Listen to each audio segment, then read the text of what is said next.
Welcome back to the deep dive. Today, we're cutting straight through all the grammar rules. We're diving into something really practical. Yeah, really hands-on, stuff you actually use. Exactly. Our mission basically is to give you those, let's call them conversational cheat codes. I like that. Cheat codes. For making reservations, booking things in English. Yeah. So you sound confident. And natural, yeah, respected even, which is important. Totally. And this specific skill set, calling a restaurant, booking travel, checking into a hotel. It's arguably the highest stakes, quickest real-life test of your spoken English, wouldn't you say? Oh, absolutely. It's often the first time you really have to perform under pressure. Right. And if you can navigate this efficiently and, calmly, it unlocks a massive new level of confidence. It really does. It really does. Okay, so we've looked at sources that give us not just the phrases, but the structure of these kinds of transactions. Yes, the underlying structure. And the goal is to move you beyond just like repeating memorized sentences. Right. We want you to sound like someone who actually understands the rules of engagement in these situations. Okay. And here's the core insight, the main takeaway we found. Yeah, and this is interesting. Success here, it really has almost nothing to do with super complex grammar or, knowing a million words. Surprising? Maybe. I think so. It relies almost entirely on mastering the right tone. Okay. Using the appropriate structure of request. Structure. Got it. And just making sure the whole conversation flows smoothly, predictably. Tone, structure, flow. That makes sense. Get those elements right, and you can manage the stress, manage the outcome of the booking, pretty much regardless of the exact vocabulary you use. Okay, let's unpack this then. Let's jump into the foundation. Because before we even get to specific sentences, we have to talk about cultural norms, right? Yes. Crucial context. The goal is making the whole interaction smooth for everyone. And that means understanding what some sources call this customer dance. The customer dance. I like that term. It's accurate. In many English-speaking contexts, these transactions work on a kind of cooperative level, not a demand level. Right. So being too direct, even if it's normal in your first language. Exactly. Directness in English, which might be fine or even polite elsewhere, can sometimes sound like an order. Like you're talking down to someone. Like saying, I want to book a room. Yeah.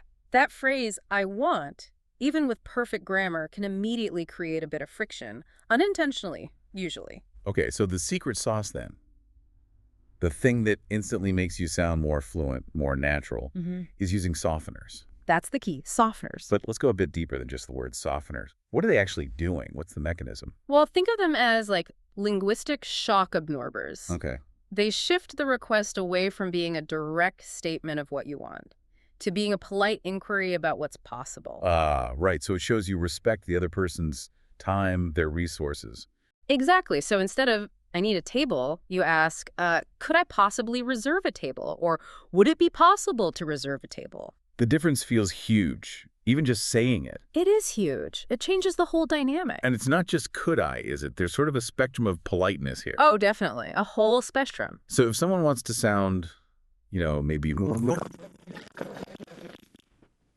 options beyond just can I? That's a great question because using that spectrum really shows your proficiency. The baseline, the most basic, is often a modal verb like, can I have? It's okay, but maybe a little direct for some situations. Okay. Moving up, you get the more standard, respectful, could I have? That's a very safe bet. Right. That feels pretty standard. Then if you need something a bit more formal or maybe the request is complicated, you move into conditional phrases. Things like, would it be possible to get a later checkout? Okay. Or even sounding quite formal now, I was wondering if you might be able to assist me with, securing a table for 8. Wow. The more complex structure signals more formality. Precisely. And more politeness, generally. What's fascinating here, though, is that using these standardized polite structures, it actually seems like it reduces the mental effort for the speaker, right? Absolutely. It reduces cognitive load. Because you don't have to invent some complex sentence while you're maybe feeling a bit stressed. Exactly. You just plug your actual request into this pre-made formula. Softener plus your request, plus please. Softener plus request plus please. Simple. It conserves mental energy. Once you get comfortable with that formula, you mainly just need to worry about the details, like the time or the number of people, not the whole sentence structure. Okay, so softeners equal respect, smoother interaction. Does this mean we should always be, like, super elaborate and polite? What about a quick situation, like booking a table fast? Do these fancy softeners still apply, or does efficiency take over? That's a fair question. In short, the politeness rule still holds, but yeah, the softeners often become more condensed, more Yeah. efficient. You still need that polite foundation, but you get to the point quicker. Let's actually apply this. Let's talk about mastering the restaurant reservation dialogue. We can break it down into, say, 4 key steps. Perfect. Okay, step one, starting the call or the conversation. This needs to be crisp, right? Yeah, clear and standard phrases. You want the person answering to immediately know why you're calling. No rambling. So what are some good openers? Well, clearly state your purpose. Something like, "Good evening, I'd like to make a reservation, please." Very standard. Okay, I'd like to. Mm-hmm. Still using that softener. Exactly. Or if you're maybe less sure they'll have space, you could use an inquiry structure first. Like, "Hi, do you happen to have any tables available for this Friday evening?" Right. Direct, but still polite. That's the balance. Okay, so step two is adding the specifics. Once you know they might have space, you need the actual details. Yeah, the concrete stuff. And this is where sometimes learners forget those simple linking phrases. So be clear. Very clear. Okay, great. I'd like to book a table for 2 people at 7 p.m., please. And the name. Don't forget the name. Crucial. It's under the name Lucas.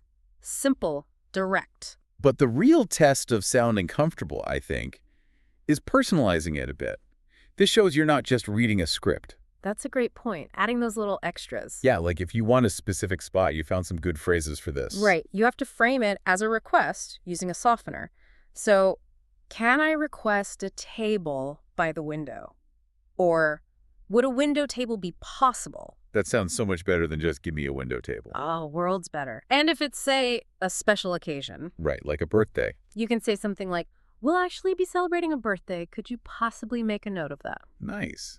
That really changes it from just booking a table to, like, getting good service. It signals you're engaging with them, which leads nicely into step 3. This is the emotional test, maybe.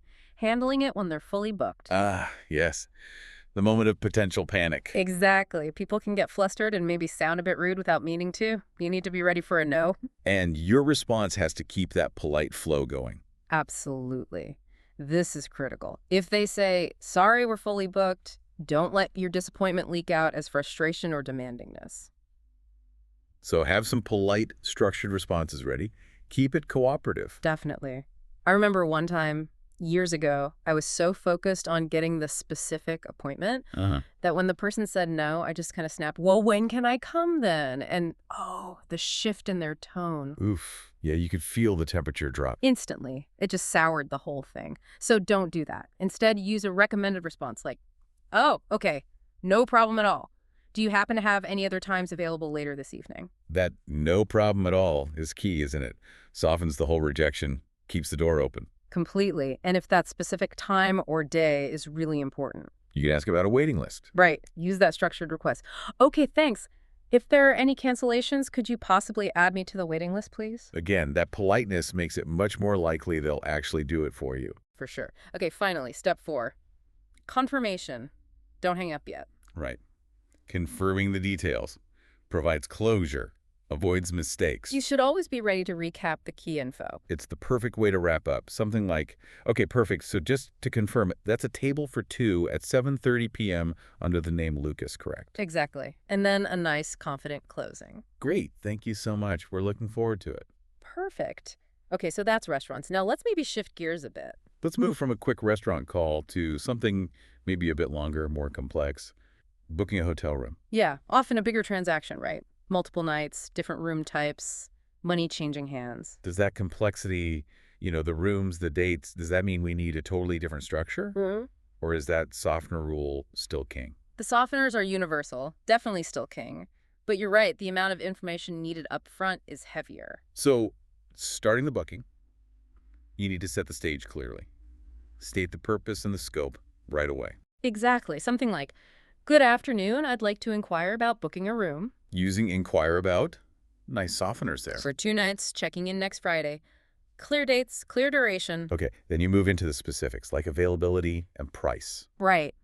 And travelers sometimes get a bit stuck here, maybe forgetting the specific term like double room or twin room under pressure. Yeah, that's a real potential stress point for learners.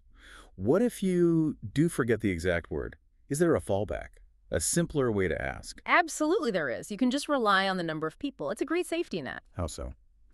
So instead of trying to remember double room, which is technical, you can just use a simple phrase like, do you have a room available that sleeps 2 people? Ah, nice. That's clear, gets the job done, keeps the conversation moving. Exactly. And for the price, always use that polite structure. Could you tell me the price per night, please? And maybe add, including taxes. Good point. Yes. Okay. Including any taxes or fees. Get the full picture. Okay, so now we've got the basics. But then there are all the other things that really impact your stay. Amenities, services, Right. The essential traveler questions, asking about included services is vital. like breakfast. Definitely. Does the room rate include breakfast or is that separate? And don't just assume things like Wi-Fi or parking are included or available. Never assume. This is where you need to be direct, but still, polite. So how would you phrase that? Something like, is there complimentary Wi-Fi access in the rooms? And maybe, what are the parking arrangements? Is there a fee? Clear questions, seeking clear answers on logistics. Hmm. Makes sense. And then there are the policy questions, especially around timing. Early check-in, late checkout. Yeah. These can feel awkward to ask. Yeah, you feel like you're asking for a favor. Which is why that polite structure is perfect. I have an early flight, so I was hoping to check in around noon. Would an early check-in be possible at all? Framing it as, I was hoping, and would it be possible, really softens it.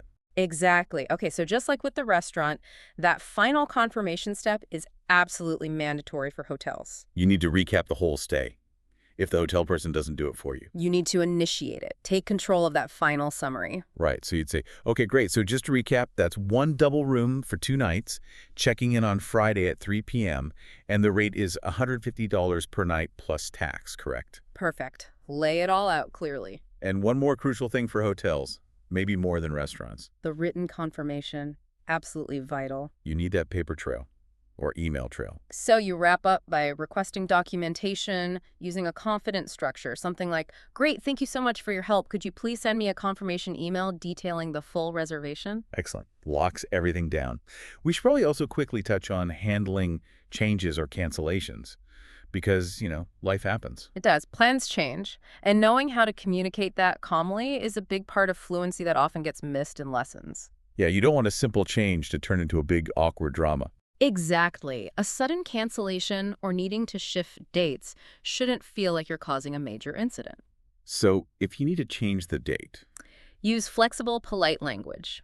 Hi, I have a reservation under name for dates, but I need to see if I can change it. okay. Would it be possible to move it to the following weekend instead? Mm. Again, would it be possible as your friend? It softens the inconvenience. And if you have to cancel altogether, Be direct, maybe a brief apology depending on timing, but still polite. Hi, I need to cancel my booking for dates under the name, please. and maybe add.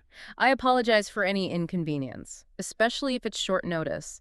That little apology acts as a softener itself, eases any friction. Right. Okay, this has been incredibly practical, I think. Really useful stuff. Yeah, the knowledge is highly actionable because these situations, booking things, they happen all the time, right? They really do. So we have to just hammer home that core takeaway again. Confidence in these everyday booking situations. It doesn't come from having perfect grammar or knowing obscure vocabulary. It comes from mastering that polite structure, getting the rhythm of the conversation right, the tone, structure, flow we talked about. Okay, so what does this all mean for you, the listener? Your challenge isn't about achieving perfection or memorizing every single phrase we mentioned today. No, definitely not. The real task is to practice the tone and the rhythm. Focus on delivering those softeners smoothly, naturally. And we want to leave you with maybe one final thought to chew on. A bit provocative, maybe. Yeah. The true test of fluency in these situations isn't really booking a room successfully when everything goes perfectly smoothly. What is it then? It's your ability to manage friction. Friction, like when things go wrong. Exactly. If you can handle being told the hotel is full, or if you need to make a change or cancel, and you can do it smoothly, politely, without sounding stressed or demanding, that's when you've truly mastered the language of these transactions. That makes a lot of sense. And that confidence will then spill over into all your other English interactions. Right. So that brings us to the actionable step for you. Pick one specific structure we talked about. Maybe that polite response for when something is fully booked, or the phrase for requesting email confirmation. Mm-hmm. And this week, Try to make one simple booking in English. It could be real or just practice. Imagine it. Yeah, just practice saying it out loud. Focus on the tone, the politeness. Every single one of these polite conversations helps build that deep foundation. Go practice that cooperative customer dance. You've got the steps now. Until next time on The Deep Dive.